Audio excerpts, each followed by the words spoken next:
Creative Parenting with Nina Meehan is brought to you by Bay Area Children's Theater. Today's guest is Dr. Wendy Mogel. Dr. Wendy Mogel is a clinical psychologist and New York Times best-selling author. She serves on the scientific advisory board of Parents Magazine. In her new podcast, Nurture vs. Nurture, Dr. Mogel provides guidance to parents around the world. In a starred review, Publishers Weekly described her now classic first book, The Blessings of a Skinned Knee, as impassioned, lyrical, and eminently practical, a real treasure. Her second release, The Blessings of a B-, addresses the challenge of parenting teenagers in a culture of increasing anxiety and rapid change.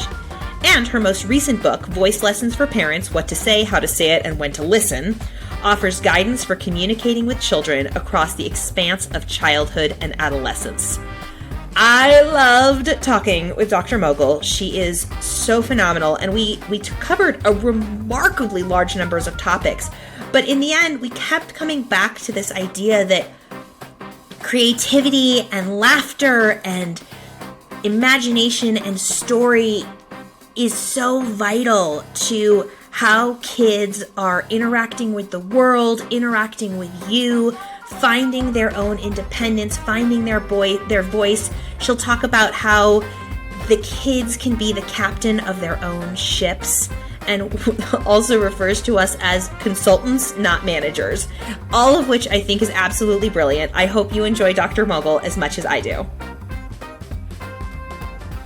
Dr. Wendy Mogel, I am so excited to have you here. Thank you so much for coming and chatting with us today. Thank you, Nina. So I'm going to start really big. You have spent your entire career working with families and kids. What do you see as the role of creativity, imagination, and play in family dynamics? Play and creativity have become an endangered species activity for families. It is so essential. It is at the core of the highest level of human interaction. And the wonderful thing about having children in your life is that they are spirit guides, because they live in the world of imagination and play. And then you get to follow them, and your inner child and their inner child can experience sensual, cognitive, spiritual, and emotional delight. And that is very vital in our doom-scrolling, low-fuel times. I need a t-shirt that says creative play is an endangered species. I think that is so brilliant because it's so true, and I've seen that, and it's so hard on families when we lose touch with that. So let's, from a purely, just a child development perspective, you touched on this. Children speak in play, they learn through play. What is the role of imagination and creativity in child development? So here's an example that I use a lot with the parents I work with. Children have very vivid dreams. They like to tell their parents their dreams. So I'm always wanting parents to read to kids and tell them stories. But if your child tells you their dream and you are a fellow traveler into their unconscious, and you have a curious, calm, and captivated attitude towards their dreams. So you say things like, it was a monster? What was it, polka dot? Was it striped? What did it look like? Tell me, was it as big as you, or as big as a house, or as big as the whole planet? And you do an interview. So it is a dream interview with your child about what happened to them in the night. And this is where the wild things are. This is so much of children's literature. When the child is back in their next bad dream, you are there with them. You are providing stewardship of their imagination in a way that can be calming or invigorating for when their thoughts when their imagination starts to grow in a way that feels like it might be moving out of control. They have the parent who traveled with them into the night kitchen. So what I'm hearing is that parents can actually, if they come to that moment of dream and imagination with curiosity, that they can actually act as almost an anchor for that child so that the imagination can go where it needs. Am I hearing that correctly? 100%. An anchor, a guide, and a fellow traveler. What parents do, and these are good intentioned, loving, devoted parents who do this, but we're also nervous. We want to fix things, and we kind of act like cheap public relations people. So, it's not so bad, and don't worry, and it'll be fine, and I'll take care of it. And that doesn't give children a sense of agency and of being captains. So if we go with the anchor analogy, that they are captains of a ship, and life is one big float. That's what we're doing. We're going down the river. And if children can feel like they are guiding their ship with their parents kind of at their side but not captaining it, it gives them both a sense of security and adventure. The capacity for security adventure. and adventure. Well, because they can live simultaneously. Say more. I think that's so beautiful. Well, so having created children's theater my whole career, we do a lot of shows where we push that moment, so we did Llama Llama live on stage, right? Yep. And we put Llama's bad dream on stage. And that is a moment which for a lot of kids, it feels a little bit scary. Good. But it's also exciting, right? It's also exciting to know what's going to happen, and having kids, giving them the opportunity to sit with their parent next to them in that anchor position to experience that and have both of those things live simultaneously, that it can be scary and a little exciting. I mean, to me, I've always seen that it's a moment where children seem very alive, and that's the moment they'll turn to their mom or their dad or their aunt or their uncle or whoever's sitting next to them and say, do you see what's happening? And that goes right to what you were saying about that idea of interviewing your child about your dream, and I think that's so phenomenal because it gives that open-ended question. And so this reminds me of research that was done at University College London. They hooked up audience members who were watching a production of Dreamgirls. Do you know about this? I love this study. This is my favorite study ever. Keep going. Okay. So they just attached them to sensors, and what they discovered is relatively shortly that their heartbeats were synchronized.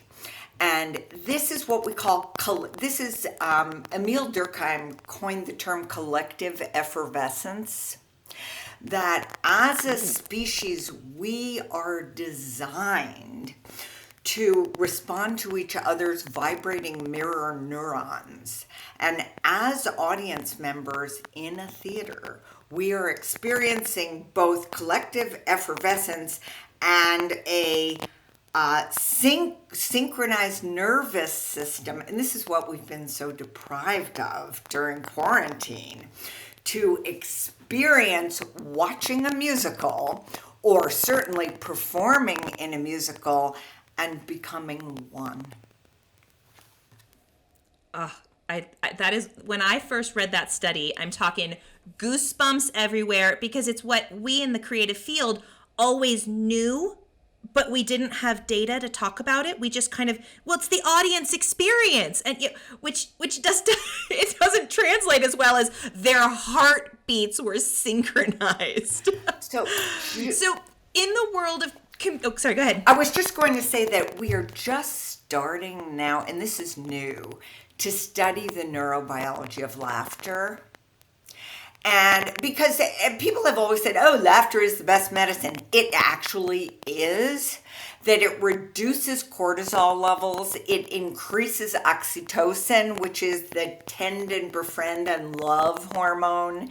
It increases serotonin. So serotonin is the happiness one, dopamine, the excitement one, and oxytocin, the love hormone. So neurochemicals and hormones. That laughter is as instinctive for Homo sapiens as flapping their wings is for birds. I love that. And, it's so interesting to me. So I'm obsessed with your podcast, Nurture versus Nurture. I listen to it. It's so good. It's so good. And one of the things that I hear you talk a lot about is just kind of helping parents just relax a little bit, giving themselves a little bit of a break. And I'm thinking about laughter and how, in my family, I have 3 kids. I have a 5-year-old, a 10-year-old, and a 13-year-old. And there's nothing better than the moment when we all laugh. I mean, it's whatever it is, a fart joke. We love fart jokes, right? And whatever works, And what are tools that parents can use to help chill out and let that laughter in, or bring that story into their world that is gonna just bring down that pressure a little bit? There's a term in linguistics called familex, and familex are the private jokes, private language, nicknames, memories. And I always say to parents I work with that a bad vacation is better than a good vacation, because a bad vacation provides you with wonderful family lore and stories of how you survived the awful food or the awful people or the terrible downpour. And these are rich stories in memory. You have your cache to return to for the wonderful family in-jokes. And many children that I've worked with over the years have told me that hearing their parents laugh together is something that gives them a wonderful feeling of security and joy. And to our parents who are listening that don't have a partner to laugh with right now because they actually want to kill that person or they already did, that any friendship among adults communicates to children that it's worthwhile to grow up and become an adult, that it's not simply a wearying, oppressive slog through responsibilities, but there is joy, delight, silliness, and happiness in adulthood. And then this will motivate them to want to become parents themselves. And that will provide you with grandchildren, which is the best human relationship that exists. Grandchildren and grandparents, because they have a common enemy, which is great. And the common enemy is you. Me. Oh yes, absolutely. My mother is picking up my 5-year-old from summer camp in about an hour. Perfect. That's and, what I'm I assure you. Yes. Oh, that's so great. That's so great. That's just, it's so much fun what you're talking about. And when you talked about that horrible vacation, it really reminds me of a game that for many years when I was back in the day when I was in the classroom teaching drama all the time, I would play a game called World's Worst Vacation with my kids. That's so great. With my students. Yeah. It was so good. It was an improv game where kids would we would tell a story using Frozen Picture, using Tableau, and we would call it World's Worst Vacation. The kids would come up with all these horrible things. We would decide together, okay, this is a vacation to the beach. And, they would come up with, oh, yeah, well, on our way there, we had to, we had to tie half the family to the roof because the seats exploded. And then we got to the beach and there were jellyfish everywhere, so we had to jump on top of the water. And we would act out all of these moments of this world's worst. And I'm thinking about how families can actually use those kinds of tools in their own stories and actually even exaggerate and make it so much fun to take something that brings you together and that you can laugh about. I love that. That's so much fun. And it's wonderful preparation for kids when they're nervous about something. And you have to be careful. You have to choreograph this well. If you overdo it, you will implant a little trauma. But we call it in cognitive behavioral therapy, in treatment for OCD, it's exposure. We call it exposure therapy. So you can role play with your child something they're worried about. And if you have the right amount of silliness, tenderness, and respect for your child's temperament, so you have to know your child, you can make it much worse than it actually will be. And then when they're there, you are there with them, similar to in the dream where you're there and they're unconscious with them. You've role played it and it's not nearly as bad. So you say to them, okay, what's the worst that could happen? And playfully create a scenario so that when they're in the real experience, they're thinking, oh, this is breeze. And I love how that can, go back to exactly what you were just talking about with those open-ended questions in terms of asking about the dream. It's the same thing. So, well, what are you thinking? I'm just, I'm spitballing on how I would talk about this with my own kids, but what is the fear asking that question and then figuring out how we can make it big and silly? Because in the end, that's going to be so powerful because it's just as you were saying before, it's putting them in that ship's captain's seat. Yes. And you are consulting, you are not managing, you are fascinated. And it's so important for me for parents to be captivatable, that what your child has to say, and this is not all the time, because then we become enslaved to our children's imaginations or their concerns or their worries, and it's kind of intrusive and it's kind of undignified. But to be enchanted with their enchantment, to be tender and compassionate and empathic, but not pitying or panicked about their concerns, makes a lovely partnership between parents and children. So I was speaking for this podcast with a Cirque du Soleil clown recently. Yeah, please. And he told me that it's so close to what you just said. I love it. He was saying that as a clown and a parent, he always strives to be interested instead of interesting. As a clown. So did he describe how in his clown persona, with his little bell and his nose and his shoes, how he performs interested with audience members? Is that what he was saying? Exactly. Listening. Being open to hearing what's happening and not, his exact example was... Please. As a clown, I love this conversation. I love how it's connecting to this one. As a clown, he is trained that when the baby cries in the audience, that is by definition more interesting than whatever he had planned as his act. 100%. Yes. And then did he say what he does? What he does? So it's listening to that and responding in that moment, just being there with the audience, just as we need to be there with our kids. But it requires that, exactly what you were saying. We have to be open to being the folks who are enchanted. I think that was the word you used, which I love. And this is all improv. So this is life as improv. And we are so busy right now overthinking. So Delta variant, yes. And I'm vaccinated, but what does it mean? Should I cancel my trip that I'm leaving on tomorrow? And this feed of data that's so hard to sort through, and it's sensationalized and kind of worst first. And this, again, is the reason we are so privileged to be in the company of children. Because they don't instinctively do that. They sadly learn to do that if they don't have enough theater opportunity in their lives. And I want to just take this moment to tell you something about myself to make sure we get to it.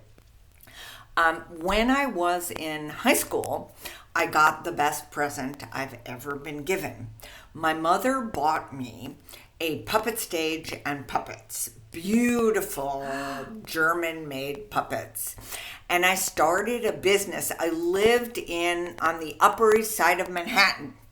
And I started a business with performing puppet shows at children's birthday parties.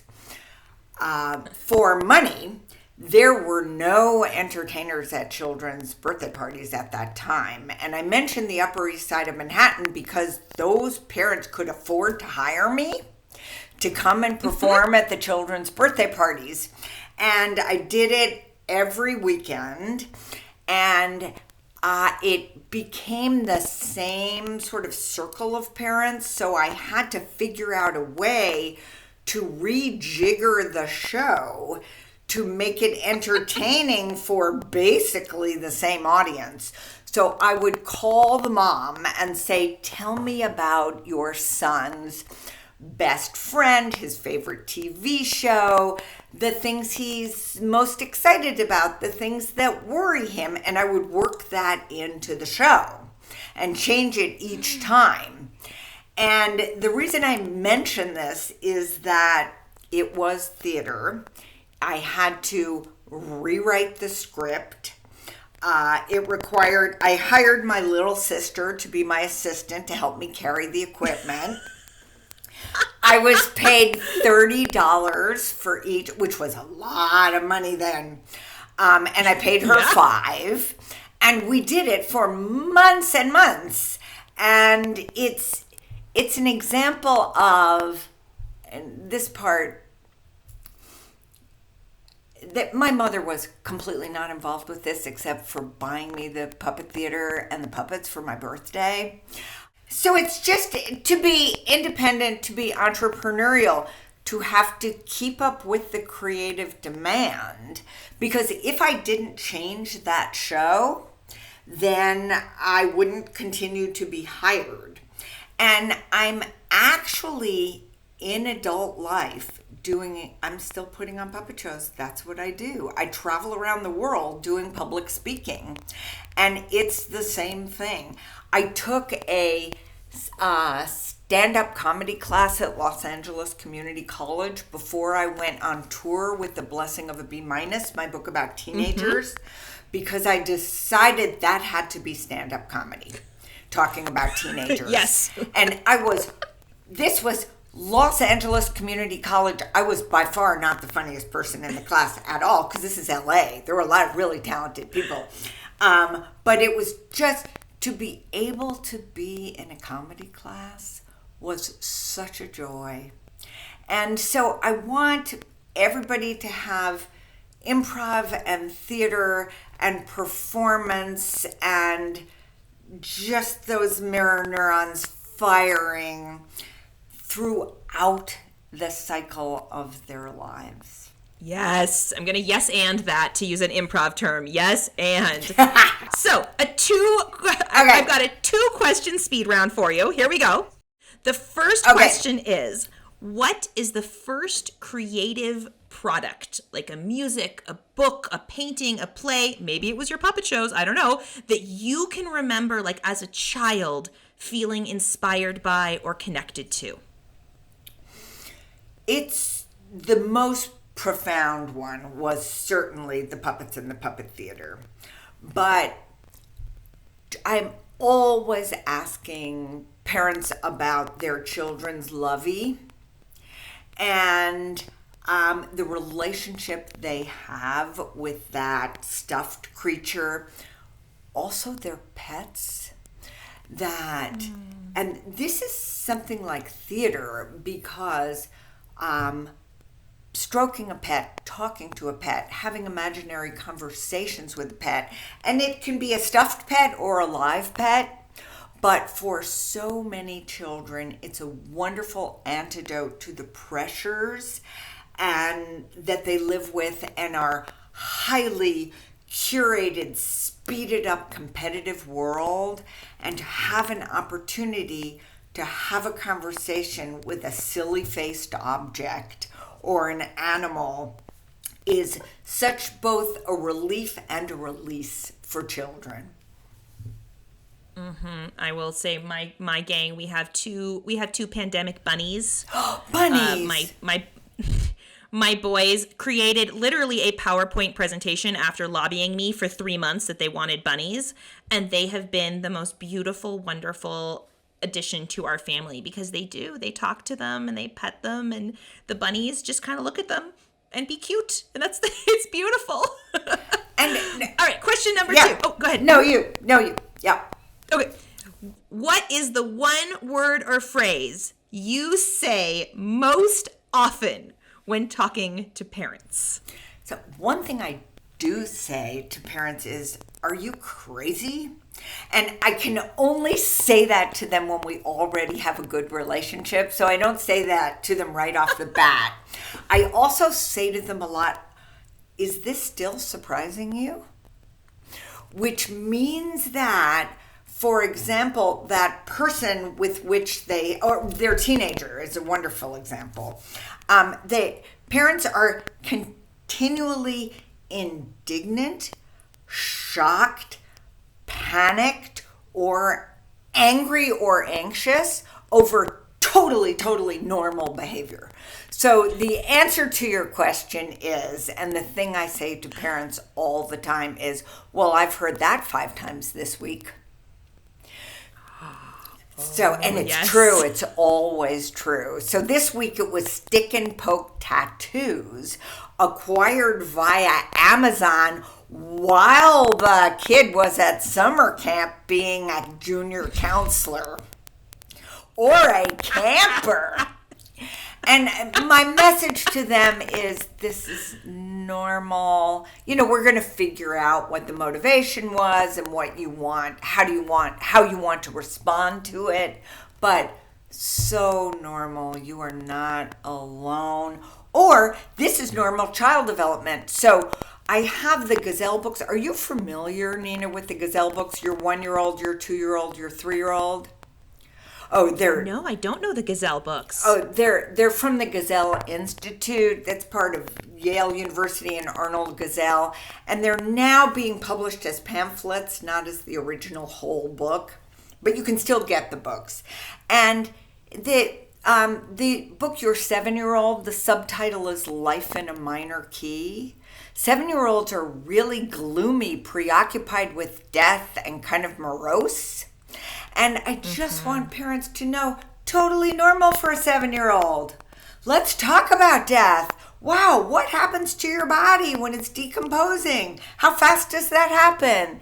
We can bring in science. We can bring in religion if that fits in the family, or spirituality. We can bring in our imagination, dry bones. Go there with them, follow them, and follow them again, as I said earlier, calmly with curiosity. Be enchanted. Please have fun with your children. Thank you so much, Dr. Mogel. You are a gift. You are amazing. This was so delightful, and our parents are going to be so thrilled to hear your words. So thank you so much for your time. I really, really appreciate it. And children's theater, we all need it. All the children need it. All the parents need it. It may be the most important institution on the planet. And I say that with full sincerity and with an entire childhood filled with participating in children's theater and then creating children's theater. And that is the other side of my t-shirt. All right, we're good. We're good to go. Great. Okay. Thank you, Nina. Thank you for this opportunity.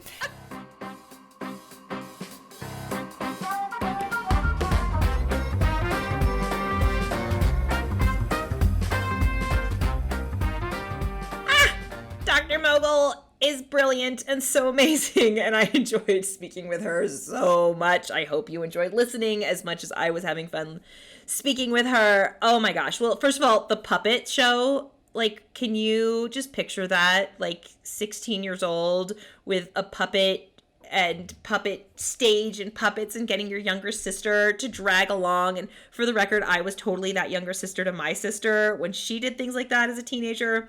So for those of you who have teenagers, anytime you can encourage them and remember that they have the power to create a show, to get out a guitar, to sing a song, whatever, and entertain young kids around them, such an amazing learning opportunity for them.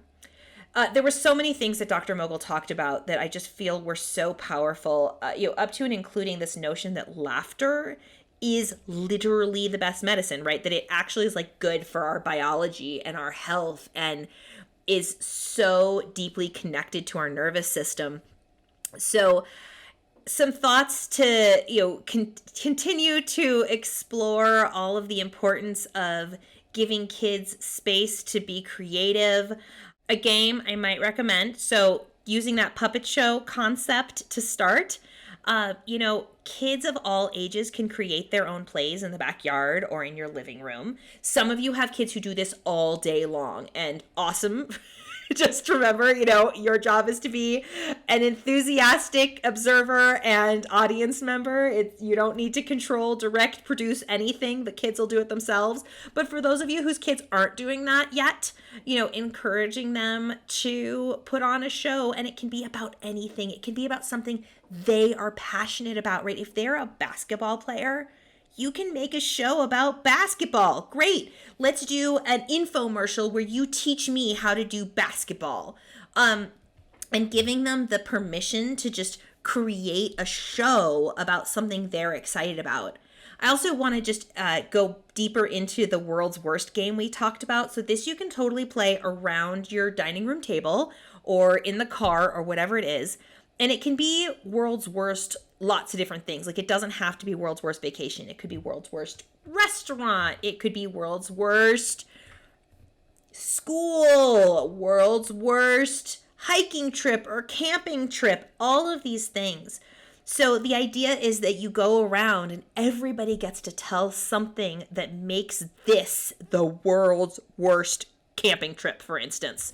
So, maybe the tent falls in on itself and then it's hailing and then a dragon comes and refuses to light your campfire. I don't know. Your kids will come up with brilliant stuff.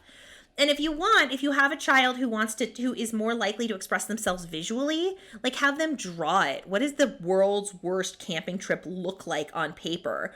Or if you have a child who isn't necessarily ready to deal with like the whole blank piece of paper, because that can kind of be intimidating, print something out, print a picture of a tent and have them decorate the tent as the world's worst, and then have them tell you about it, and you can sit in that world of reporter. I sure love Dr. Mogel. I hope you did too. Thanks so much.